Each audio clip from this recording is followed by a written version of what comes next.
কেমন আছে? আচ্ছা, আমরা যারা ভিডিও বানাই তাদের জন্য ব্যাকগ্রাউন্ড মিউজিক কিন্তু অনেক ভূমিকা রাখে।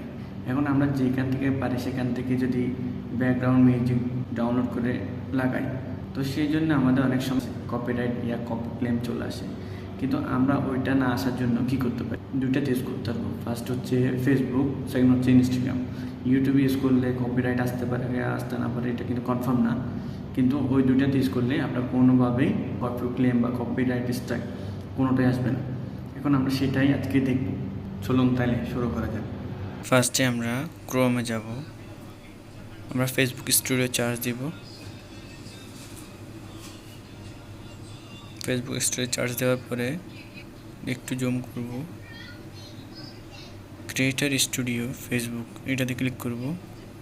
আসার পরে একটু জুম করব।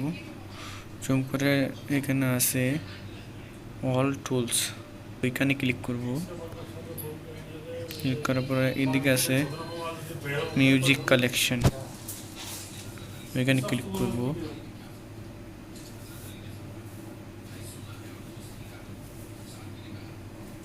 দেখছেন এখন এখানে মিউজিক চলে আসছে। এখানে আপনার কীরকম মিউজিক লাগবে?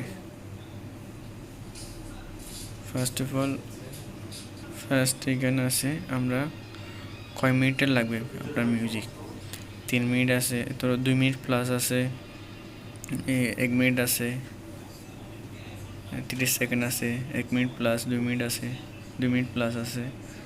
আপনার কয় মিনিটের লাগবে সেটা ফার্স্টে ডিসাইড করবেন, বা না করলে করতে পারবেন, না করলে না করবেন, সমস্যা নেই, দরকার নেই। এটা আমি দেখা নিলাম বাস।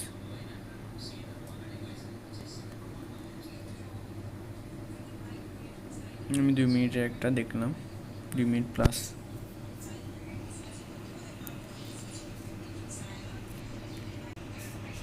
কীরকম টাইপস লাগতে পারে এখানে আছে। এখানে মোড মধ্যে যাবলে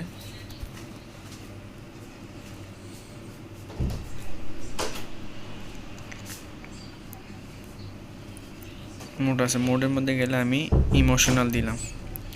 মোড আছে, মোডের মধ্যে যাওয়ার পরে আমি ইমোশনালে ক্লিক করলাম। এখানে দেখতে পাচ্ছেন সবগুলো আসছে। আমি একটা চালাই দেখালাম।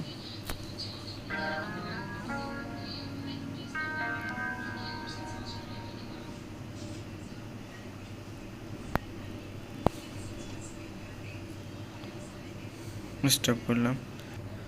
ওইটা আমরা একটু শুনে দেখবো একটুখানি। তারপর আপনি এটা চাইলে ডাউনলোড করতে পারবেন। পাশে যে চিহ্নটা আছে এতে ক্লিক করলে আপনার ডাউনলোড হয়ে যাবে।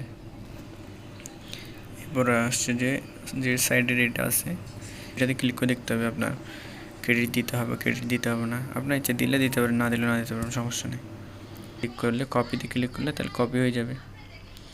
আপনার ভিডিও যখন পোস্ট করবেন সেই সময় একটু এইটা পোস্ট করে দিলেই, ডেসক্রিপশনে এটা পোস্ট করে দিলেই শেষ। ঠিক আছে, তাইলে আর আমি দেখাইলাম না।